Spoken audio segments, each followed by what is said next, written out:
Hello, আসসালামু আলাইকুম everyone. সবাই কেমন আছেন? আশা করি সবাই ভালো আছেন। আজকে আমি ভালো নেই, দেখতেই তো পাচ্ছেন আপনারা। বউর হাতে মেহেদি দিয়ে দিতে হবে, বউর আবদার অবশ্যই রাখতে হবে। যেহেতু আমি পারি না, তাই অন্য একটা ফোন থেকে মেহেদি ডিজাইনটা দেখে নিলাম। সবচাইতে বড় কথা হচ্ছে, আমার লাইফে আমি কাউকে মেহেদি দিয়ে দেইনি। এই ফার্স্ট আমার লাইফে মেহেদি দিয়ে দেওয়া, তাও আবার বউয়ের হাতে।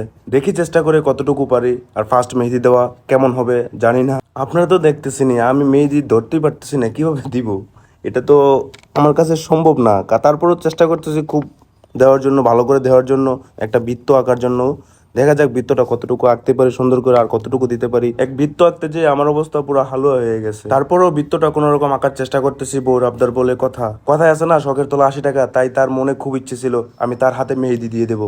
মেহেদি দিতে গিয়ে তার হাতে কি পরিমাণ আমার ফোন দেখতে হচ্ছে তা বলে আপনাদের বুঝাইতে পারবো না। বারবার ওই ডিজাইনটা দেখতেছি আর মেহেদি তার হাতে দিতেছি। মেহেদি অন্যজনের হাতে দিয়ে দেওয়া যে কি পরিমাণ কষ্ট তা এখন আমি বুঝতেছি। ছোটবেলা প্লাস এখনো বলি মেহেদি দেওয়া তো ওয়ান টুর ব্যাপার, কিন্তু না, এখন কি পরিমাণ প্যারা মেহেদি দেওয়া সেটা এখন আমি বুঝতেছি। যাই হোক, কোনো রকম খুব কষ্ট করে আমি বৃত্তটা আঁকলাম। এখন এই বৃত্ত আঁকতে গিয়ে আমার গণিতের কথা মনে পড়ে গেল। বৃত্ত আঁকতেছি আর বরাট করতেছি, এখন বরাট করতে হবে আমাকে বৃত্তটা। গণিতের খাতায় বৃত্ত আঁকাবাঁকা হলে বাতিল, আর এখানে বৃত্ত আঁকাবাঁকা হলেও সমস্যা নেই, চালিয়ে নেওয়া যাবে। তাই আমি খুব কনফিডেন্সে বৃত্ত ভরাট করতেছি। অবশেষে বৃত্ত ভরাট শেষ হলো। ফোন চেয়ে দেখে আরেকটা বৃত্ত আঁকতে হবে। বৃত্তের উপরে বৃত্ত, এ কেমন বৃত্ত রে ভাই। অবশ্য মেহেদি ডিজাইনের ভিতরে সব থেকে নর্মাল ডিজাইন ছিল এটাই। এর শেষে বৃত্ত আঁকা এক পর্যায়ে শেষ হলো। এখন আবার বৃত্তের উপরে ডিজাইন করতে হবে জিলাপি প্যাচের মতো। তাই আমি জিলাপি প্যাচের মতো শুরু করে দিয়েছি ডিজাইন করা। এখন মনে হচ্ছে জিলাপি প্যাচে পড়ছে না, আমি নিজেই পেঁচে পড়ছি। জিলাপি প্যাচের মতো ঘুরাইতে ঘুরাইতে আমার নিজের হাত প্রচুর ব্যথা হয়ে গেছে। তাও জিলাপি বানানো শেষ হয় না। এ কেমন জিলাপি রে ভাই।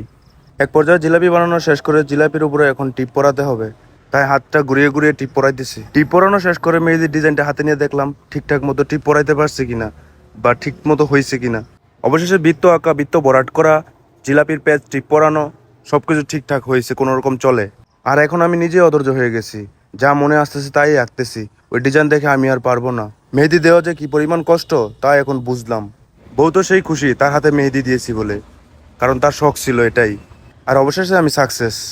আবার সে আবদার করলো তার হাতে মেহেদি দিয়ে আমার নামটি লিখে দিতে। অবশেষে আমি নামটিও লিখে দিলাম। এখন তো সে মেহেদি হাতে দিয়ে খুব খুশি, কারণ তার ছোট্ট একটি শখ পূরণ হলো। আর মেহেদি দিতে গিয়ে যে কষ্টটা পেয়েছি, তার হাসি মাখা মুখটা দেখেই সব কষ্ট ভুলে গিয়েছি।